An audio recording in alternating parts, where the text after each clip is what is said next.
So what is the best way to get back to you after so long without sharing? The best way for me is to start with a series of tutorials on creating a set of 3 spatial icons for your game. The first icon we will work on is the sword icon. Get your Illustrator and Photoshop ready and let's get started.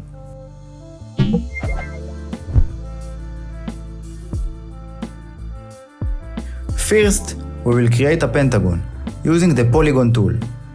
A single left mouse click will open the polygon window. Set a radius of 150 and 5 sides. Using the direct selection tool, select the 2 bottom points of the pentagon and drag them down. Select the shape you created and use the Align tool to align it to the center of the artboard. This will be the blade of the sword.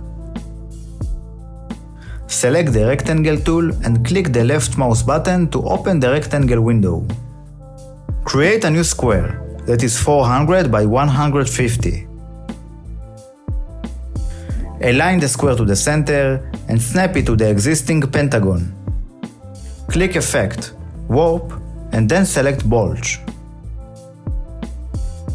In the window that opens, make sure the radio button is set to vertical, and then set the bend to -40. Great!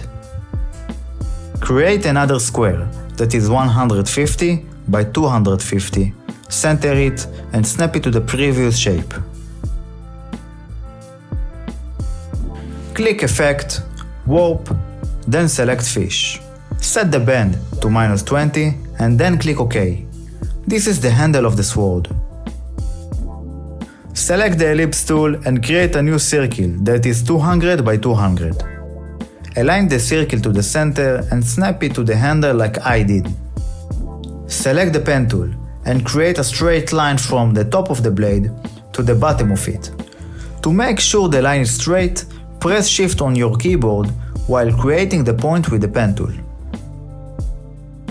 Select the circle, copy it using the keyboard shortcut Ctrl+C, and paste it in the same place using the shortcut Ctrl+Shift+V. If you are a Mac user, replace the Ctrl key with Command. Go to the Transform area and set the new circle you created to 110 by 110. I want to create a subtle 3D effect for the sword, and for this, I will create another square.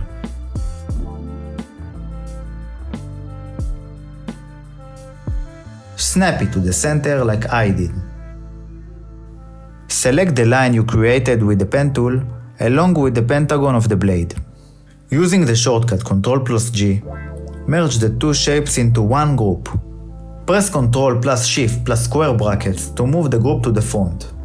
Double-click on the group to edit the shapes. Using the direct selection, raise the bottom of the blade so that the bottom of the blade is in the center of the rectangle. As you can see, we created a sword using the simple shapes of Illustrator.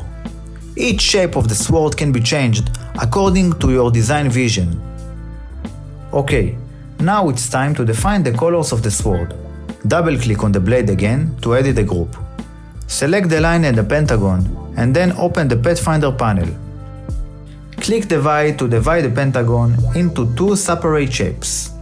Cancel the stroke and define the colors of the 2 sides of the sword. I decided to use a gradient. Define your favorite colors for each side of the blade.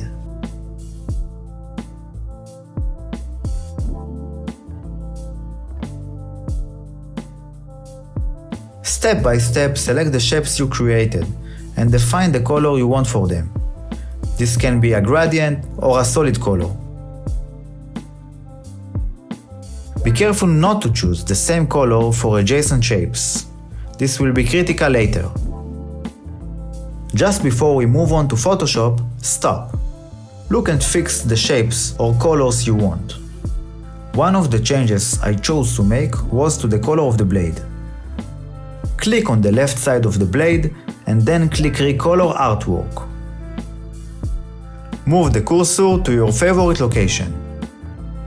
Perfect. Do the same for the right side of the blade. After you have finished editing the sword in Illustrator, it's time to move on to Photoshop. Select all the shapes of the sword, press Ctrl+C to copy, and then paste into Photoshop using the Ctrl+V shortcut. At this point, a window called Paste will open. Select Smart Object and click OK. Perfect! Now the sword you created in Illustrator is in the Photoshop. Rotate the sword 45 degrees to the right, and then press Enter. Duplicate the sword layer by pressing the keyboard shortcut Ctrl+J. It looks like nothing happened, but if you look in the Layers window, you can see that there are two smart objects. Make sure the new layer is selected. Press Ctrl+T on your keyboard to edit the duplicated layer using Free Transform. Then, flip the sword using Flip Horizontal. Move the sword to the right. Using Shift plus left mouse click, you can select the two swords and merge them into one group using Ctrl+G. Press Ctrl+A to mark your entire artboard, and then click on Align Horizontal Centers. Choose one of the selection tools and click to unmark. Now comes a slightly complicated step, so pay attention. Select the lower sword and then press W on the keyboard to use the Magic Wand tool. With this tool, you can mark specific color from the image. Change the tolerance to 30 and then click on the blade. Great! The area with the light colors of the blade is marked.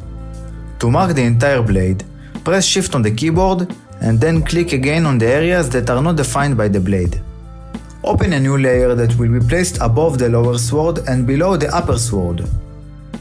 Press B on your keyboard to use the brush tool. Choose a dark blue color and use the right mouse button to select a soft brush. To give the appearance of a shadow, gently paint the lower sword just like I did.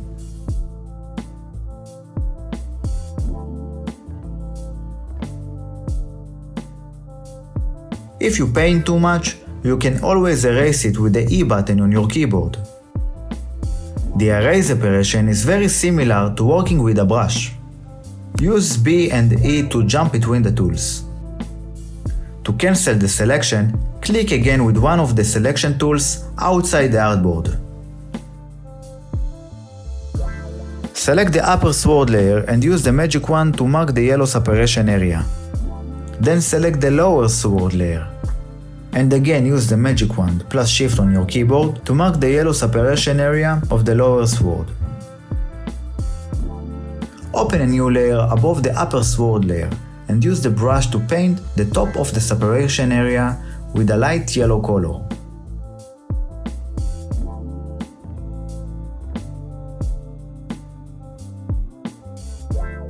Do this process again, this time for the lower circles of the sword.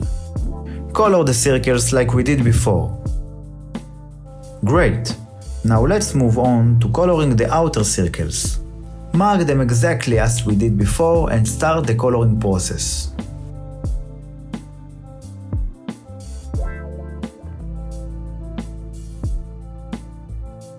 This time I want to add some kind of shadows that will separate the inner and outer circles. To do this, we will change our brush to a less soft brush. Click on the Symmetry button and click Vertical. As you can see, a line has been added to our artboard that crosses it in two. This line will serve as a kind of mirror for operations such as painting with brushes or erasing. Using the brush, we will color the outer circle.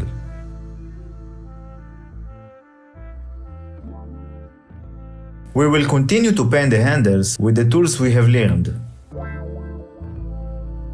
The shading will be a little darker, and the highlights will be brighter. I would like to take the opportunity to mention that I'm preparing many more surprises and many tutorials that can help you to create.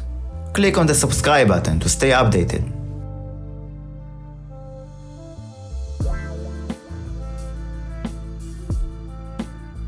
I want to add more highlights to the blade. I will open a new layer, mark the light side of the blade and cancel the symmetry. Using a very light blue color, I will repaint the blade. By the way, to get the right color for the shadows and highlights, I sample the color I want to paint with the I key on the keyboard and then I change the shade of the color. I will switch the blending mode to overlay and the opacity to 50. Continue adding shadows if you feel like it. That's it, we are done. In the next video, we will learn how to create the flag icon. If you enjoyed it, click subscribe, like, and share with friends. I was Raymond from Visual Project. See you in the next video.